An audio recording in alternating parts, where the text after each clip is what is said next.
Good morning. Brittany is off this morning. I'm Justin Carter. We'll get to those stories in just a moment. But first, we're following some breaking news from overnight. Quite a scene on 11th Street in Springfield overnight. We've now learned one person is dead. A police investigation well underway. News Channel 20's Nikki McGee is live there with what we know right now. Nikki. Well, the Sangamon County coroner is confirming for us that at least one person is dead after an incident here at 11th and Spruce last night. Now, police have been here throughout the evening trying to piece together what exactly happened. Our crews got to the scene right around 9:30 and saw an ambulance leaving the scene shortly after. At least 7 police cars were here on the scene. They had 11th Street blocked off between Laurel and South Grand. At this point, neither police nor the coroner can tell us the cause of the death. However, an autopsy is scheduled for later on today, so of course we'll let you know as soon as we learn more details. Live from Springfield, I'm Nikki McGee. Back to you. All right, Nikki, thank you for that update. Now, spring storms rolling through central Illinois on Wednesday brought gust tornadoes, which are strong, swirling whirlwinds. Also, heavy rains, even hail reported. Wind was so strong, power lines knocked down. 17th and Edwards in Springfield. The power line even caught on fire. And we're getting a lot of video from our viewers, too. Here's video from Jason Holden of very dark storm clouds over Ashland. Let's now toss things over to Doug Quick with the first check of that forecast. Doug, are we in the clear? Good morning. Good morning, Justin. Good morning, everyone. Off to a good start here today. In fact, it should be a much better day today than we had yesterday as we look out across Champaign-Urbana from our west side tower cam here in the Twin Cities. And we're looking at a cloud-sun mix here through the course of the day, maybe an isolated shower or two. So far, though, things are pretty quiet as we look out across mid-Illinois. And here's a look at our current temperatures in the area. 67 in Peoria, 59 in Chicago, 68 in St. Louis. A little closer to home, 66 degrees right now in the capital city with just a slight northerly breeze. 64 degrees with calm conditions in Champaign-Urbana. And again, today, maybe a scattered isolated shower. We'll top out around 82 degrees. We'll check out the rest of the week and the weekend. That's all coming up. Justin, back to you. All right, Doug, thank you. More wicked weather now. Straight line winds tearing through Logan County. Take a look here. This tree, it fell through the front of a home. 2 people inside when this all happened. Luckily, neither were injured. You could hear the cracking. I mean, you could literally hear the cracking on some of the trees, on some of these limbs and that, the banging.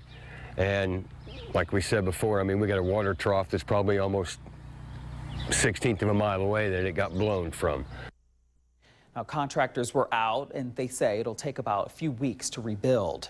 And the same street hit by that 2018 Taylorville tornado, the EF3, it hit again with Wednesday's storms. That same street, you can see the damage here. Tree limbs down, and this roof damaged as well. Neighbors say hearing the sirens brought back some bad memories. You know, years ago you knew Missouri was Tornado Alley, and now we feel like we are. So every time the sky gets dark, you hear the sirens, the wind's kicking up, you think, here comes another one. Also in Christian County, a barn got destroyed in the storm, too. You can see the roof was blown off here. The siding also gone. And take a look here. The debris scattered all across the field, somehow missing all of the power lines. And of course, we want to see your photos. Just use your WICS app and then click chime in. That's the best way to connect with us. You can do the same on newschannel20.com. Some new information now we're following on that Taylorville newlywed couple and the woman who fell to her death from a parking garage in St. Louis. Police say Alyssa Martin Jenkins first recorded a fight with her husband. Her husband's name is Bradley Jenkins. Now, if you recall, police say you can hear her yelling for him to stop punching her in the face. Shortly after that, she fell to her death. Jenkins now charged with domestic assault. And we also dug into Bradley Jenkins' lengthy criminal history, too, and how he stayed employed with the Department of Corrections for so long. Leslie Moreno reports. We dug a little deeper into an order of protection filed against Jenkins in 2012. We got our hands on the victim's statement. Take a look. It reads in part, quote, Bradley Jenkins hit me in the face several times. I was unconscious. Someone called 911 and I was taken to the hospital. I did not know him prior to this incident, nor do I know why he hit me. The order of protection was dismissed because it was a one-time incident. We also found more information on an incident back in December of 2016 where Jenkins was charged with aggravated battery. According to criminal records, Jenkins hit another person with his fist, resulting in a fractured nose and sinus cavity. Now, those are only 2 of the 3 incidents. We're working on getting more information about the incident in 2012 where he pleaded guilty to battery. We have filed Freedom of Information requests for police reports. We also know Jenkins has been working for the Illinois Department of Corrections since June of 2010. He is currently a lieutenant. Now, we did reach out to the Illinois Department of Corrections to see how exactly Jenkins was still employed at IDOC with a criminal history. They gave us this statement here that reads, IDOC conducts an administrative review on all potential employees who have criminal records. Employees who are arrested during their tenure with the department are reviewed for appropriate discipline up to and including discharge. And we are still working to get more information. We'll update you as new details become available. For now, in the studio, Leslie Marino, back to you. All right, Leslie, thank you for that. The Christian County Sheriff's Office says the news is still fresh and shocking to the community. Well, I think the majority of the town they're in shock and they're sickened. They really feel bad for the family, and it's a shame that something like this happened, and then puts a bad spot, dark spot on the city of Taylorville.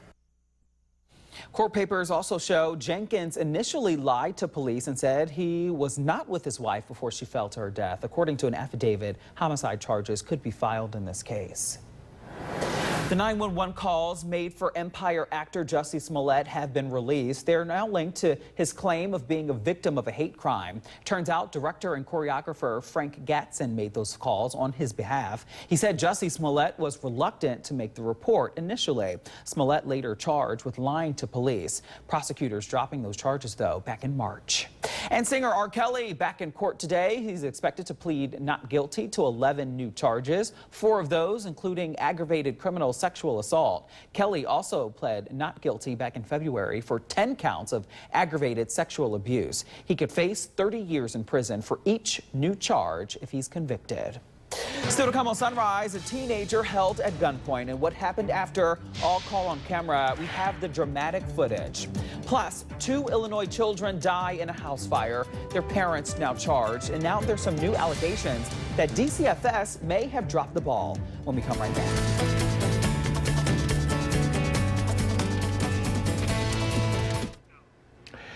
Well, we're looking out over the Twin Cities waiting for that sunrise, and it should be a nice one. And it was an excellent sunset last night.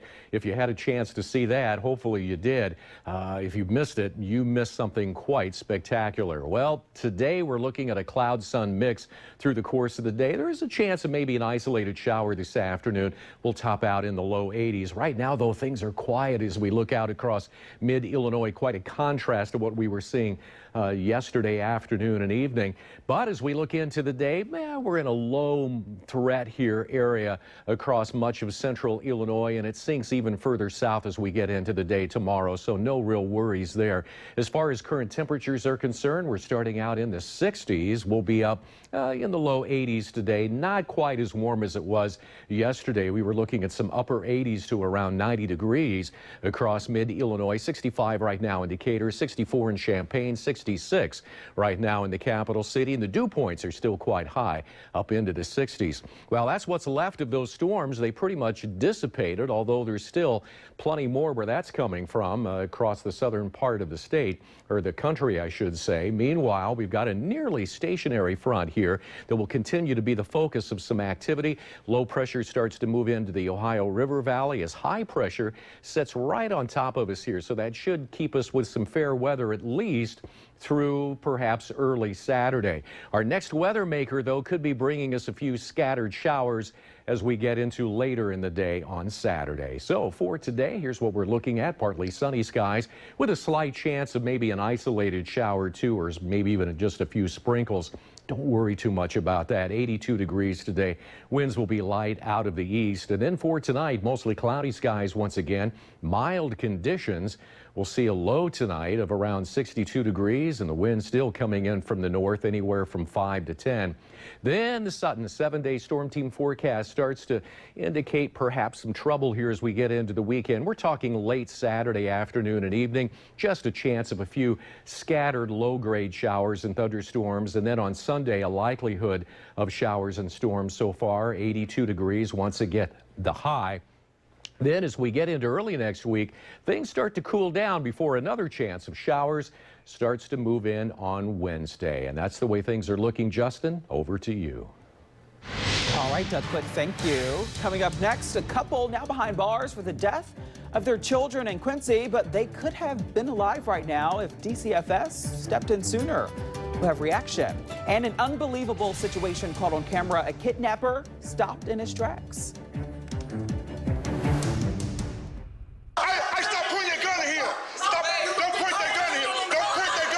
He had the gun out and he was like waving it.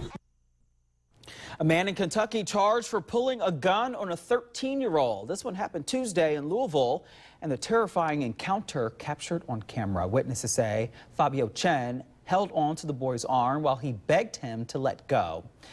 Officers arrived and arrested Chen a short time later. That gun, it turned out to be a BB gun. A couple in Quincy headed to prison after the deaths of their two children. Marilyn Kramer and William Brewer sentenced last week to 5 years in prison for child endangerment. They pled guilty after authorities found damaged extension cords used to supply electricity from the neighbor's home to heat their own home. We've also learned now that DCFS first received a call about possible neglect in that home in March of 2018. DCFS is required to make in-home visits within 60 days, but that never happened. The Adams County State's Attorney's Office says it's troubling. There was an investigation that began in March of 2018. We did not receive further knowledge of that investigation until we received news that this fire and these fatalities were the result. 8-year-old Toby Brewer and 5-year-old Emma Kramer both died in that fire. Crime Stoppers of Sangamon County is asking for help in solving a robbery case. Police say the victim was attacked by a suspect in the 300 block of South Durkin Drive June 2nd around 3 p.m. He got away with the victim's backpack. Anyone with information is now asked to call Crime Stoppers, and of course you can remain anonymous. And a summit of hope hosted for ex-offenders in Springfield is to help guide and assist parolees and people on probation reintegrate into the community. The summit brought together local service providers and created a one-stop shop providing resources and leading successful lives. Governor J.B. Pritzker signing his first ever state budget passed by bipartisan support. The budget package, $40 billion, includes a boost for funding and education, also money to pay down the state's bill backlog, and more money for DCFS. It also includes a pay raise for lawmakers. This budget goes into effect at the start of the fiscal year beginning July 1st. The University of Illinois facing a lawsuit claiming the school violated students' free speech rights. It was filed by a First Amendment advocacy group. They claim the university's bias response teams forced students to stay silent about their opinions. University officials, though, say they have not received notice of the lawsuit and will respond when they do. Some more top stories we're following. Springfield and Spalding police called to help in Calhoun County to help with flooding. It's part of the Illinois law enforcement alarm system, which allows police to call for help from different departments in critical situations. 8 officers from the departments, they spent about 4 days in Calhoun County helping out. We actually helped with life safety issues, protected critical infrastructures, reached out to the people in the community to see if they needed help or if they needed any kind of evacuation. This is the first time the Springfield unit was deployed there, but it's not the first time the organization has been used for situations like this. All right, 5:18, wicked weather. Folks across our viewing area cleaning up this morning after strong storms swept through central Illinois Wednesday afternoon. Let's get to Nikki McGee. She is live tracking some of the damage here in Sangamon County. Nikki. Well, we've been tracking storm damage throughout the night. At one point, several hundred people were without power here in Sangamon County. Mostly that has been restored. However, there are different parts of our viewing area that are still cleaning up after yesterday's storms. The biggest thing to report is what's called a gust NATO, which is described as a wind whirl of the leading edge of a storm front. that touched down between Auburn and Pawnee. Now fire crews are asking folks to check around their houses for damage. We've got one house on 2nd Street that's actually got damage where part of the tree came down and actually punctured the roof of the house. There's power lines in the yard behind it, laying over top of the house and the fence. But other than that, just usually small tree branches and some shingles here and there. Rochester also saw damage, including uprooted trees. Now, right now, the severe weather is expected to be over, also there's a cold front expected to move through. Now, they're also worried about flooding along the Illinois River. Live from Springfield, I'm Nikki McGee. Back to you.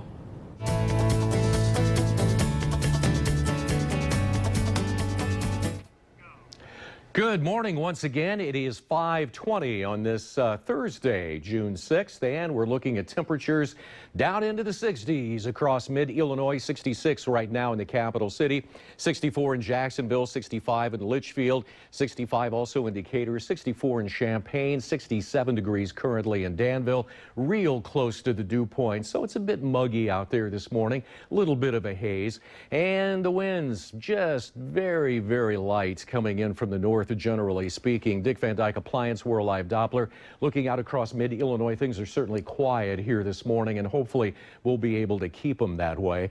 And here's a look at that 7-day storm team forecast here. As we get into the weekend, we're going to see a bit of a change, but as we end the week, we're going to do it with partly cloudy, partly sunny conditions, low 80s. We'll see low 80s over the weekend as well, but we also see chances of showers and storms on Saturday, perhaps starting the day with some sunshine, but those scattered showers and storms, again, don't cancel any plans yet, but just have a good, strong plan B just in case if you have outdoor activities to do. For Sunday, a better likelihood there of some showers and storms before things start to clear out. As we get into early next week, we're going to be looking at partly cloudy to mostly sunny skies, and then we'll see another chance of showers and storms by next Wednesday. That's the way things are shaping up. We'll be back to tell you more coming up. Justin, back to you. All right, Doug, thank you. Giving back in the last days and weeks, most of the nation has been in the grips of historic severe weather. We've seen massive tornado outbreaks, historic horrific flooding too in our area. There's also been significant damage, but fortunately very few fatalities. This week, News Channel 20 partnering with the Salvation Army to help community relief efforts across the country. Our nationwide effort so far raising more than $55,000. Our parent company, the Sinclair Broadcast Group, will also contribute an additional $25,000. The more than $80,000 will go to support the recovery in communities across America. And of course, we thank you for your support. All right, still to come on Sunrise, how a woman was able to turn her own struggles with addiction into something positive for others. That's coming up in today's Addicted Illinois. All right, it's now time for Sunrise Weekend Picks. Every Thursday and Friday, we take a look at some of the great events happening around Central Illinois. Here we go. Bring your lawn chairs out to Washington Park Friday night and settle in for the final night of the Reed's International Carillon Festival. You'll be treated to a free concert performed by renowned carillonneurs and a special performance by the Springfield Municipal Band. The final night concludes with a spectacular fireworks show at dusk. And downtown Springfield around the old state capitol will come to life Friday night and all day Saturday with 60 bands on 5 stages during the Legacy of Giving Festival to benefit 10 charities. In addition to live music, there will be some 50 vendors on hand along with a bags tournament, a bocce ball tournament, and human hungry hippo games too. And get your motor running around the Jacksonville Square this Saturday for the Plaza Car Show and Cruise. All years and model cars welcome. 26 classes will be judged too. Food vendors will be on hand with all proceeds helping out local charities. Plus, Central Illinois picking up after more storms ripping through our area. A look at the damage. But first, we begin with breaking news from overnight. Quite a scene on 11th Street in Springfield. We've now learned one person is now dead. A police investigation well underway. News Channel 20's Nikki McGee is live there with what we know right now. Nikki. Well, the Sangamon County coroner is confirming one person is dead after an incident that took place right behind me at 11th and Spruce Street. Police have been here throughout the night trying to piece together what exactly happened. Our crews got to the scene right around 9:30 and saw an ambulance leaving shortly after. At least 7 police cars were on the scene, and they had 11th Street blocked off between Laurel and South Grand. At this point, neither police nor the coroner can tell us the cause of death. However, an autopsy is scheduled for later on today, and of course, once we know the results of that, we'll get them straight to you. Live from Springfield, I'm Nikki McGee. Back to you. All right, Nikki, thank you. Switching gears now, Storm Team 20's Doug Quick is in. The weather settling down, Doug, after those crazy storms from yesterday. Good morning to you.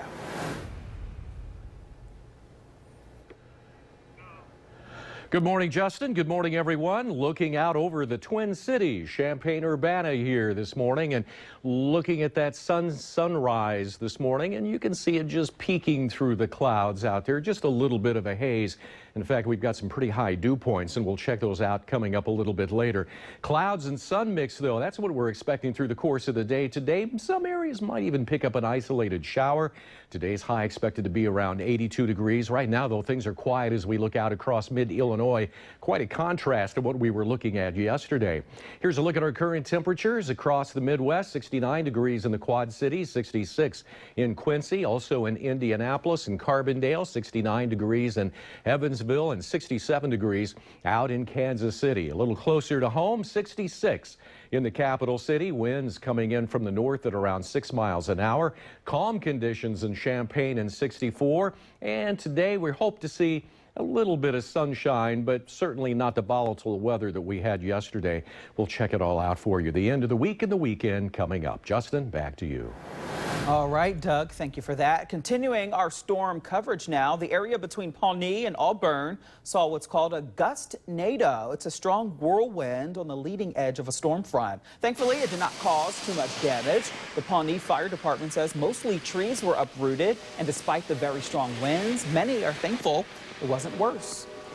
We've got one house on 2nd Street that's actually got damage where part of the tree came down and actually punctured the roof of the house. There's power lines in the yard behind it, laying over top of the house and the fence. But other than that, just usually small tree branches and some shingles here and there. Chief Burnley says if you do notice any damage at your home, to call 911. And wicked weather, too. Straight line winds tearing through Logan County. Take a look here. This tree, it fell through the front of a home. There were 2 people inside when it happened. Luckily, neither were injured. You could hear the cracking. I mean, you could literally hear the cracking on some of the trees, on some of these limbs and that, the banging. And like we said before, I mean, we got a water trough that's probably almost 1/16 of a mile away that it got blown from. It'll take a few weeks to rebuild here. And more damage in Sangamon County. Check out this video. This was the dugout, heavily damaged at the softball field in New Berlin. Wow, crazy stuff there. And now the same street, also hit by that 2018 Taylorville tornado back in December, was hit again by Wednesday storms. You can see the damage here. Tree limbs down, this roof damaged as well. Neighbors say hearing the sirens bringing back bad memories. You know, years ago you knew Missouri was Tornado Alley, and now we feel like we are. So every time the sky gets dark, you hear the sirens, the wind's kicking up, you think, here comes another one. And also in Christian County, a barn got destroyed in the storm too. Take a look here. You can see the roof, here we go, was blown off, the siding gone. And also take a look at this, the debris just scattered all across the fields there, somehow missing all the power lines, thankfully. You can, of course, get the latest weather alerts and forecast on our free Storm Team 20 weather app and on our website, newschannel20.com. Addicted Illinois now, when one Indiana woman was looking to overcome addiction. She couldn't find any help. But years after searching and traveling miles for support, she decided to start her own group. Lauren Kostick tells us about a woman's journey to recovery. Shannon Fannin has been there. She knows the struggle and how powerful addiction can be. But what she didn't know is how hard it would be to find help, especially in her small town of Covington, Indiana. I don't know, I had to feel like I had to save him. And you can't save anybody. You can only save yourself. Shannon Fannin was 16 years old. She got married, had her first kid, finished high school. She was in love. He progressively started drinking more and more. Years later, her husband died in an ATV accident while under the influence. She was left with 3 kids, her daughter already addicted to heroin, and Fannin dealing with her own struggles. I had found pain pills before, but I could always quit. I knew I liked them, and then, you know, I just didn't deal with any of that stuff. I buried it. And I said that was something I would never become. I would never be an addict because I lived with them. Around 2014, she realized she couldn't get clean without getting severely sick. But I knew something had to change or I was gonna die. She traveled 40 miles away from Covington to Crawfordsville, Indiana for treatment, leaving behind her youngest son. And I found people who were really outwardly living in recovery and weren't afraid to talk about it. She made her way back home a few years later, despite being worried about the lack of support. And so I just decided I'm being pulled back here for a reason and I'm going to create recovery. All she needed was a space. Not a lot of people were willing to open the doors, and she called me, she goes, I got just the place for you. It's now been 2 years since she started a support group in Covington. They meet twice a week and also offer family support groups twice a month. On top of that, she visits local jails to speak with the women. And I want them to know that there are people out here, and when they get out, they don't have to go back to that life. But most of all, she does this so people know that there is hope after addiction. Addicts in recovery are like warriors. They'll fight for anybody. They fight for themselves every day, but they'll fight for other people. And we just want everybody to have what we have. That's all I want. And at the same time, Fannin is attending school to earn an associate's degree. She also gets to be a mom for her 15-year-old son, something she tells me she is very proud of. In the studio, I'm Lauren Kostick. And of course, you can follow our series, Addicted Illinois, on newschannel20.com. There you'll find additional stories and links to resources in the community.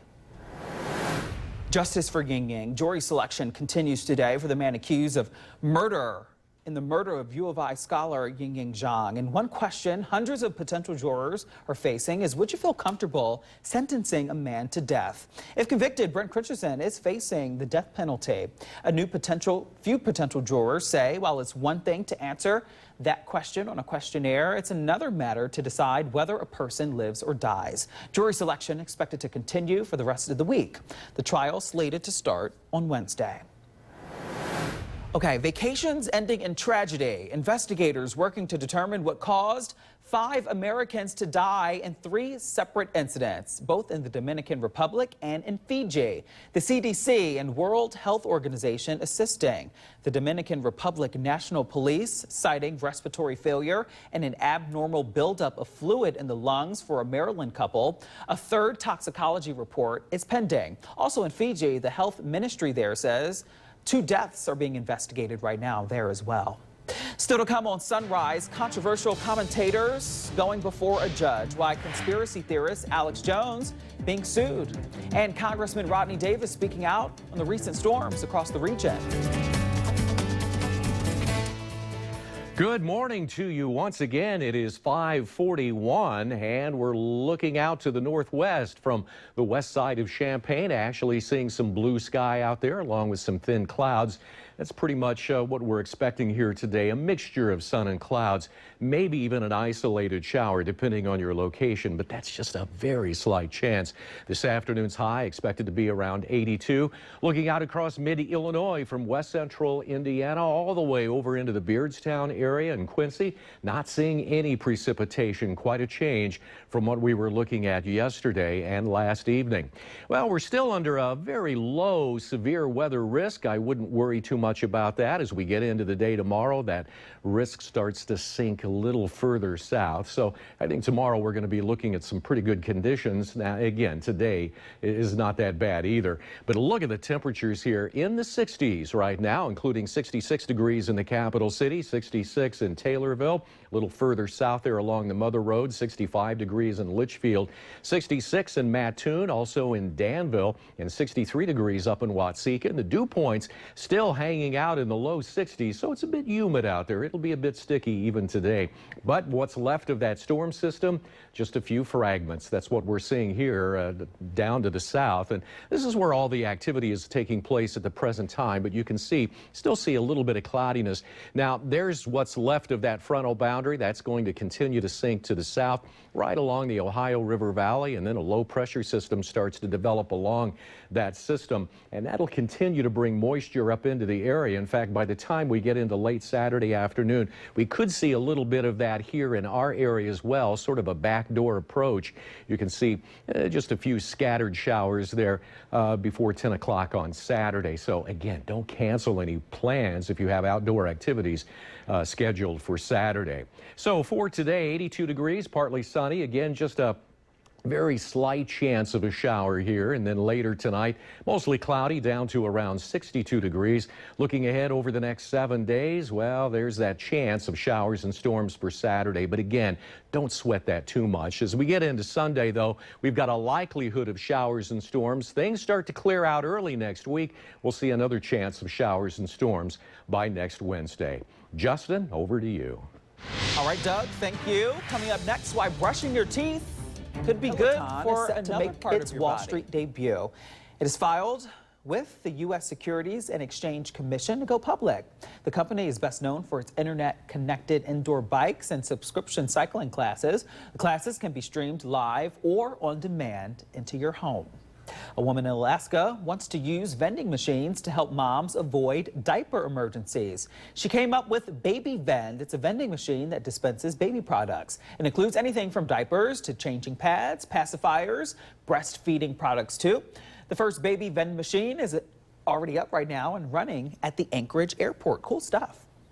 Also, Alexa will soon be able to do a lot more than just play music or tell you what the weather is like. Soon the device could be able to do things like purchase movie tickets and set up a reservation at your favorite restaurant. Amazon is looking with companies and working with companies like Atom Tickets, Uber, and OpenTable to make Alexa more versatile. This feature should be available within the next few months. Also, YouTube sensation Baby Shark is going to be a cartoon on Nickelodeon. Sorry, parents, you cannot escape this show and these songs. Baby Shark became a breakout sensation when it launched on YouTube November 2015, and since then it's gotten nearly 3 billion views, recording a 20-week streak on the Billboard Top Hot 100 list. Nickelodeon has not announced a release date just yet, but a lot of kids happy, parents not so much. All right, brushing your teeth could help your brain. One study revealing how a healthy mouth could lead to a better memory. Gingivitis can determine if a person will develop Alzheimer's. Also, scientists say the bacteria causing the gum disease can spread to the brain. The study encourages people to brush and floss their teeth and also regularly see a dentist if the disease runs in your family. In today's Tech Bites, YouTube taking on hate speech. The site is now removing content promoting white supremacist and neo-Nazi viewpoints. It's also banning content that denies certain provable events that have taken place, such as the Holocaust. Amazon has unveiled a revolutionary new drone. It plans to use the electronic aircraft for local deliveries. Amazon says the drones have a 15-mile range and would deliver packages up to 5 pounds within 30 minutes. The plan still has to be okayed by the FAA. Some of Apple's most loyal fans say they are outraged over the price of a stand for its new Mac Pro monitor. This piece of aluminum goes for $999, about the same price as a new iPhone XS. One user tweeted he's going to use a stack of gold textbooks instead. Cheaper option. Those are your Tech Bites.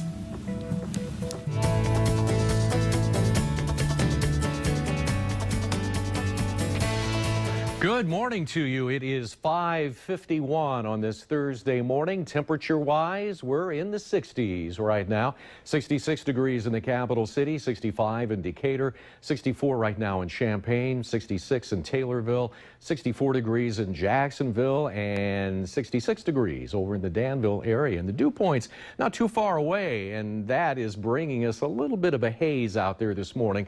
I'll show you that coming up. Here's a look at the current winds, though, coming in from the north, just ever so slight. Dick Van Dyke Appliance World Live Doppler not indicating any precipitation across the area. And here's the result of those high dew points here. We're looking at some haze, checking out some traffic here along I-74 and I-57 on Champaign's northwest side here. Traffic moving along quite nicely, at least so far. Over the next 7 days, though, we're going to see another chance of some showers and storms as we get into the weekend. Just a slight chance for Saturday, 50% chance. Don't cancel any weekend plans quite yet, but we do see a likelihood of some showers and storms by Sunday. 82 degrees all the way through the weekend, and then things start to cool down a bit as we get into early next week. 75s for Monday and Tuesday with some sunshine there. We'll see another chance of some showers and perhaps some thunderstorms by Wednesday. We'll top out there at around 72 degrees, and those overnight lows start to dip as well by the time we get into the middle of next week. Justin, back to you. All right, Doug, thank you. A multi-billion-dollar disaster relief bill is making its way through Congress right now. This while areas across the country, including our area, hit hard with flooding and other disasters. Congressman Rodney Davis believes Illinois could see a portion of that money if this bill passes. I firmly believe that if the waters keep rising as they did in 1993 or even higher, that we will see a major disaster declaration from the federal government. And when that happens, we may very well ask members of Congress to vote once again on a disaster supplemental for areas that are hit in districts like mine. And you can see Congressman Rodney Davis's full interview on newschannel20.com.